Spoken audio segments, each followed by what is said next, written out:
Breaking the law. Sometimes rules are meant to be broken. I hate law enforcement officers. Well, actually, I hate the law. Yes, I kind of get why we need a set of rules to protect the stupid fucking people from doing something fucking stupid.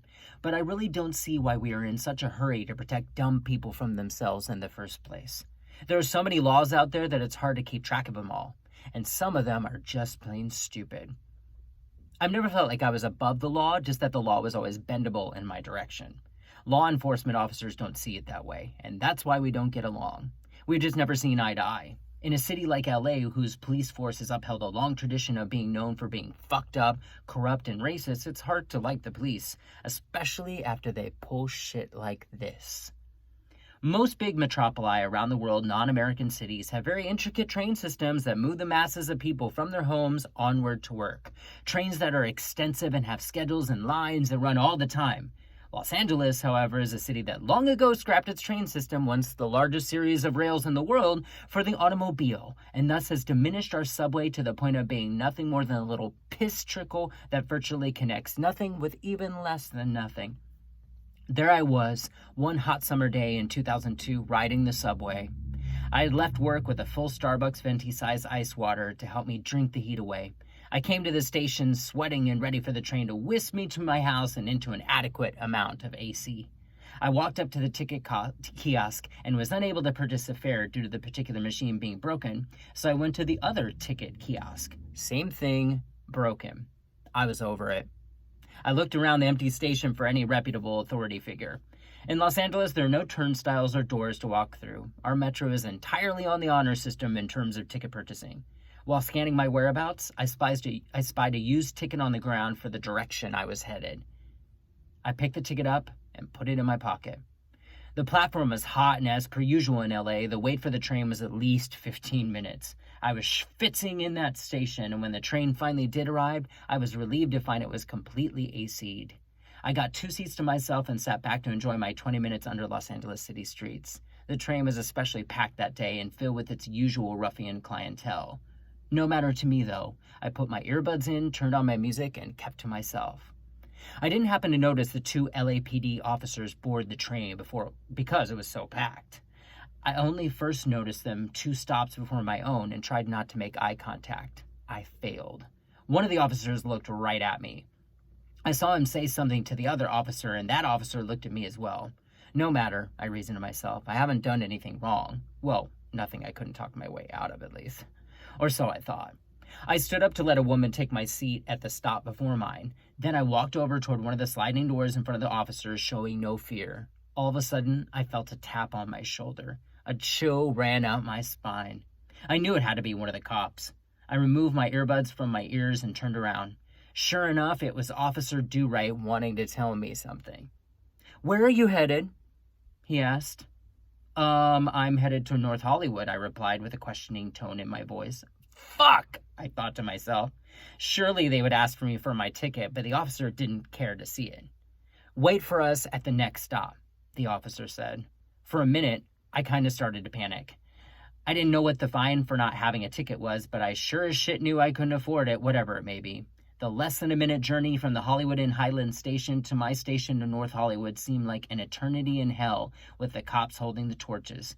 Finally, my train pulled into the station and the doors flung open. I began to walk out of the car and away from the scene where the officer said, "Wait right there." So I stopped, totally busted. I just looked at both of them and upheld my innocence. Have I done something wrong, officers? Without missing a beat, the second porker, Officer Silent Bob, spoke up and said, "Actually, you have. We need to see your license." I looked at both of the pigs, and I began taking out my wallet from my back pocket when I said, "Well, please enlighten me as to what I've done." I took a big old uncomfortable swig out of my venti Starbucks ice water and nervously awaited an answer as the officer checked my ID. "Do you know that it's illegal to be drinking water on the subway?" the first officer asked. It is?" I asked, thinking his words were silly and preposterous at the same time. "Seriously? I mean, I thought I'd been pulled over for fare evasion, not hydration." "Yes, it is. And if you were to spill that water on the train, anyone could slip and fall in it," the officer explained. Or at least tried to explain. I thought his rationale excuse was a crock of horse shit, and so I called his bluff. So a mother, I was reaching, mothers can't breastfeed their babies while riding the train because their milk might spill and someone could slip and fall in it? Granted, there was most certainly a hint of sarcasm in my voice, but since when did drinking water become a crime? I can understand beer or soda or juice, all of which stain and are sticky messes to clean up. Water, though? Don't they use water to clean the subway train floors at night? The cop was not having it. He got out of one of his pads and he started writing on it and said, "There are signs everywhere. No eating and drinking on the subway."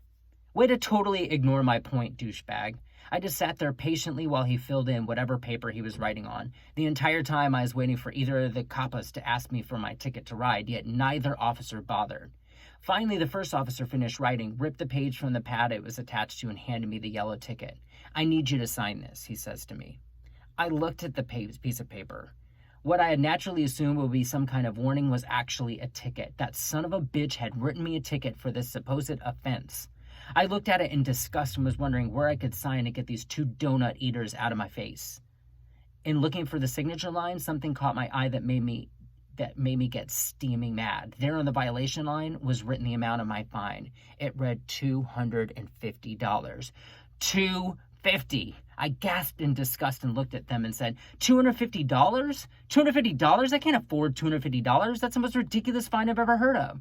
"Maybe you should pay attention to the law then," the second cop said as he stepped toward me. "There are signs everywhere." I looked around the station and behind me, searching the walls for any signs that said you can't drink water on the subway. There weren't any. "There aren't any signs anywhere that say that," I said like a wise ass. "That doesn't mean there aren't signs in the other stations or that it isn't the law, because it is. Now sign the ticket."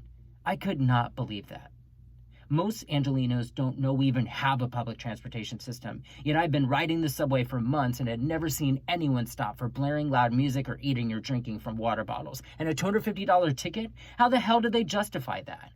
They should have rewarded me for being one less idiot driver in the city with the worst traffic in the universe. I'm sorry, but I'm not paying some stupid $250 ticket. Take me to court, I said triumphantly. I did what any good, Thoreau-loving, red-blooded American do. I took that ticket, didn't sign it, ripped it up in their faces, and threw it in the trash. They seemed speechless, and they were. I turned and walked away from that scene, reeling that I got away with the entire situation. I kind of can't believe that the two cops didn't go all Rodney King on me. I mean, first I'd refused to sign it, then ripped it up in their faces, then walked away. Surely I should have been a target for a beatdown, but remarkably, I got away with it. Not only did I sashay away from the scene of the crime, I stormed away from that ticket for the next several years. Right after the aforementioned sitch with the bacon happened, I received a notice from the courts that I'd been ticketed and that I either needed to plead guilty or contest it. Either way, my presence with the law was requested, but I wasn't biting. I was moving to New York in 6 months and figured, fuck California, let them come find me in the Big Apple.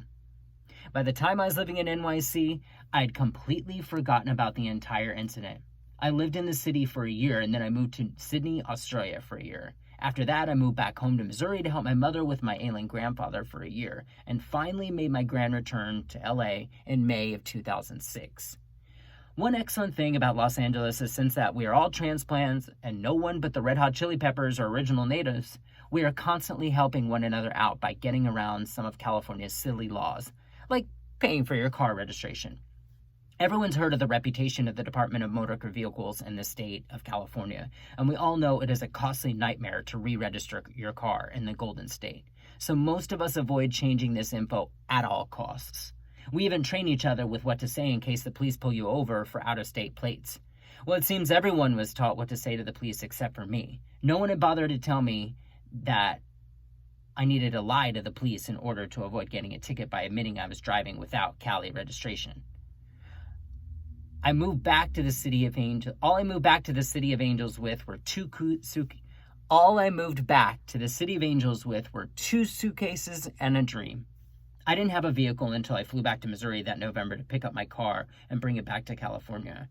I drove it all the way from the Show Me State to the Golden State. I never dealt with my registration. I figured I would try to get away with it, not titling my car in California as long as I possibly could. After all, from what everyone had said, re-registering my car in Los Angeles was going to be a hassling DMV trip as well as a lot of money. So I kept my Missouri tags as long as I possibly could without getting caught. I drove my car with said plates for nearly 2 years without raising an eyebrow or getting stopped by the police. Until finally, I did get caught. I was driving down Santa Monica Boulevard in West Hollywood one night, sometime in the fall of 2008, when I was pulled over by an LA County Sheriff's Department deputy, blaring sirens and flashing lights. I knew exactly why he was stopping me. The fat fuck that stepped out of that squad car was to a T what I expected him to be. I watched him out of my side view mirror pull up his pants and waddle up to the beast of my car. But I was ready. I put my hands on my wheels, slapped the sweetest, most innocent look on my face, and prepared to meet Le Pig. "License and registration," the fat cop with a Hitler stash barked at me as I lowered my window. He shined his billy club flashlight in my face. "Here you go, officer. Is there a problem?" I asked, pretending to sound concerned. Is all he uttered back at me, and he snatched my info cards out of my hands. I say utter because he somewhat resembled the Chick-fil-A cow. Utters, man boobs, and all. Wonder why I hate law enforcement when they at you in response to a question. Isn't his not answering illegal? Miranda rights, party of one. He walked back to his car to scan my info into the police database. Jesus, was he gone forever. Seemed like a millennium waiting there in my car, waiting for him to determine my fate. Finally, after I'd already chewed my fingernails down to half moons, the officer sauntered back to my car. I tried to judge his swagger to decide whether or not his demeanor had changed, and his reflection in my rearview mirror showed the same sloppy walk I'd seen before. He tapped on my window with the same flashlight he'd shown in my eyes earlier. I pressed on the window button on the car door, and my window slowly descended, revealing the cop's squinty little brown eyes looking right into mine. "Your car's registration's out of state, and if you're going to continue driving in the state of California, you'll need to re-register a vehicle here in California," he said, in an actually decent manner. "Oh, I'm so sorry, officer. I had no idea," I lied. "I'll do that first thing."